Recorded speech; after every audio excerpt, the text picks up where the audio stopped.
youngsters thrown together by the urgency of war. Big, smiling, tiny Hall of British Columbia. Alfred Rudolph from Claresholm, Alberta. Red Fletcher from the mining town of Timmins, and as driver, little Rudy Morrow, a French-Canadian youth of 20. All members of the Sherbrooke Fusiliers Regiment. Taking over a Sherman tank to replace their previous model, the crew christened the new charge Bomb, and duly performed an old custom.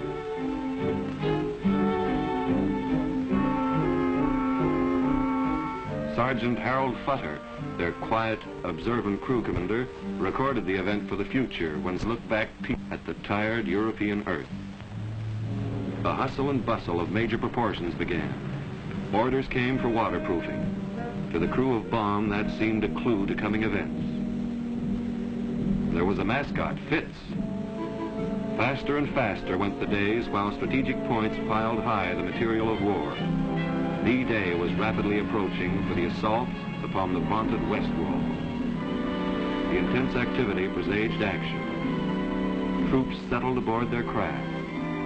Personal effects were handed over against possible identification.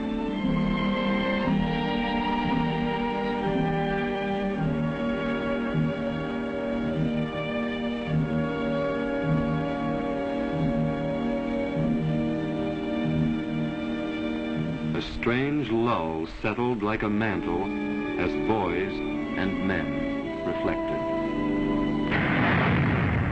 D-Day, the day for which the world waited, the day towards which the occupied nations looked with anticipation, which the enemy looked on with dread. The United Nations truthfully on the march. At 10:30, the tank Bomb touched the beaches of Normandy. Green, inexperienced, the crew watched and fought with mixed feelings of alarm and curiosity, the sight and sound of real war. During that day and the one following, the Sherbrooke smashed a panzer division composed of Hitler Youth. 41 enemy tanks were knocked out in the process, thus paving the way for consolidation of territory. Pushing and slugging their way inland, the Army of Liberation forged toward the key point of Caen. Intent eyes and ears searched the landscape, hunting out the enemy.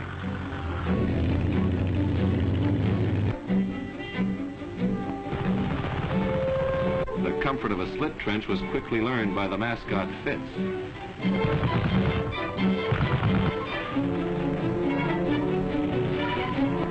Carpiquet Airfield became the bewildering scene of attack and counterattack, a place where time stopped and men knew only death. Futter and Fletcher became casualties as shell fragments struck. A grimmer realization of war pierced the remaining 3 crew members. Lieutenant Paul Aries, small dynamic former divinity student, and Ken Giroux, a former sawmill worker, joined the tank during a rest period. Preparations began for the Battle of Falaise. Masses of armor and men closed in, sealing the destiny of enemy thousands. The greatest concentration of might yet presented on the battlefields of Normandy moved into position, and the fight was on.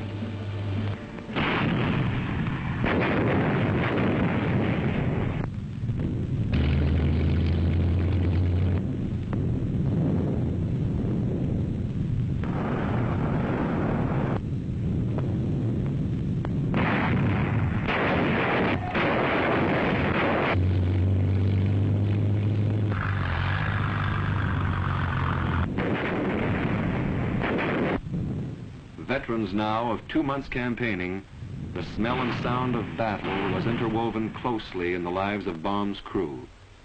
The tank was hit again, but the blow proved to be a glancing one, and the crew carried on. Into the streets of Falaise, the battle swirled as men outwitted each other in the grim job of killing.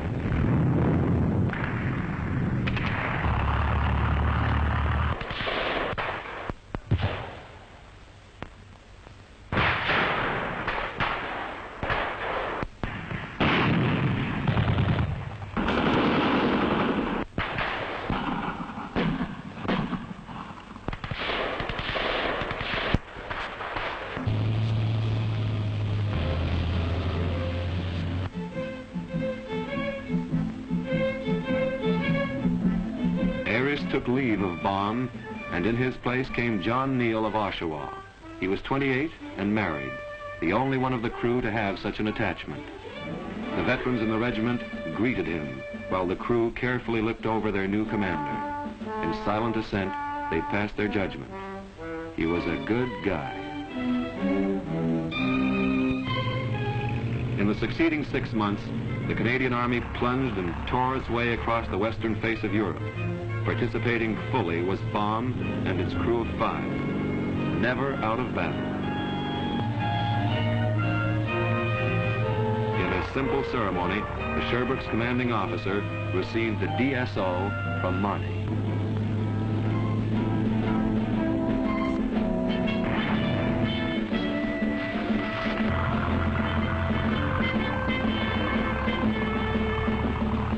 Fighting came to a standstill at Nijmegen.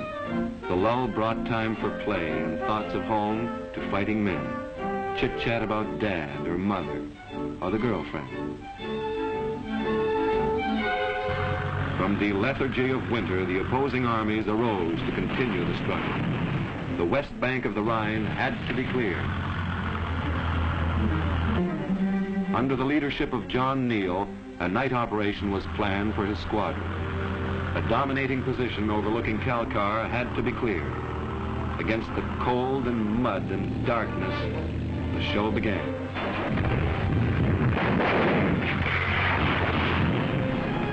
Neal directed and coaxed and sweated against terrible odds.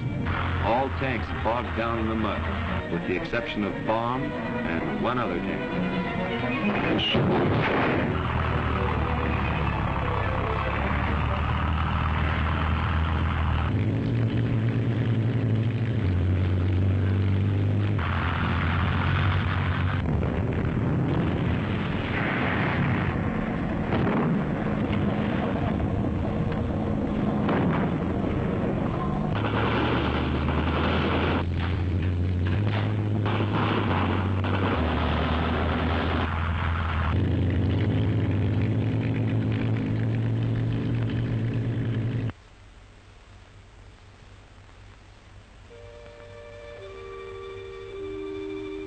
Dawn, they reached their objective, routing the enemy, and the way was paved for the capture of Kalkar.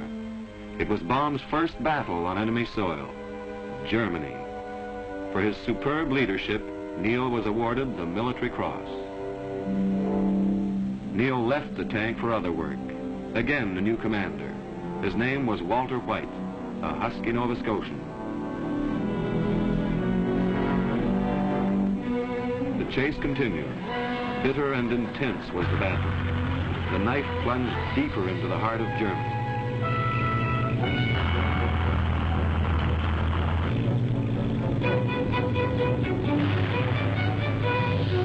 The furious counterattack stopped the advance at Devonton. Vicious street fighting ensued.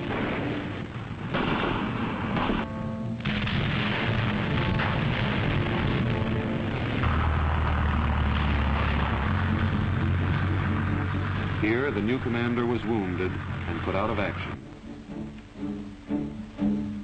Ernest Mingo, also of Nova Scotia, replaced him. On and up through northwestern Holland and back into Germany. The full weight of the Allied armies smashed and slugged through for the kill.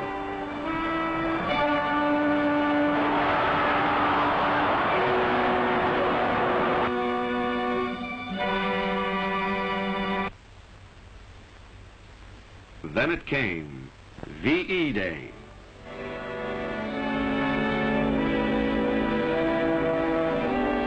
Continually fighting and crushing the enemy, the abnormal was replaced by familiar life. Baum's crew had traveled 2,500 miles, firing some 6,000 rounds of ammunition. An amazing feat. And now, the task was complete. The orders read, all tanks to be handed over, and they had to be obeyed. The end had finally come. The crew's attachment to Baum was severed. They gathered for their last glimpse.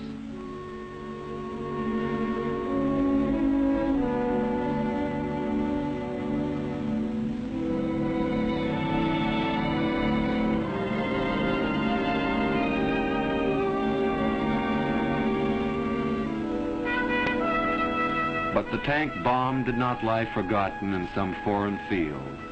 It returned home with the regiment to whom it brought honor. Memories blaze alive the exploits of Bomb and its crew, a proud symbol of the Royal Canadian Armored Corps and their challenge, through mud and blood to the green fields beyond.